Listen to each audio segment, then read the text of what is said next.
How to automatically open and close forms and quizzes by date using Survey Heart. As a form or quiz creator, open Survey Heart app. Tap the form or quiz you want to schedule. Tap on Edit Form or Edit Quiz from the menu list.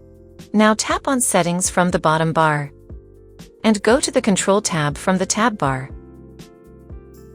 Now tap on Schedule Form Status. Schedule the opening and closing dates and times in the respective boxes.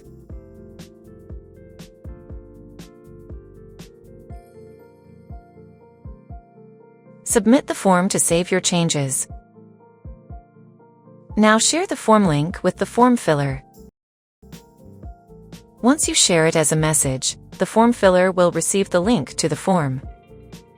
As a form filler, open the received message and tap on the link to open the form.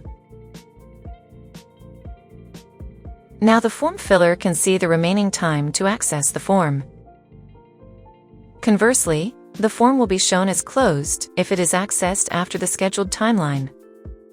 And there you have it. Opening and closing your forms and quizzes with a specific timeline is as easy as that. Thank you.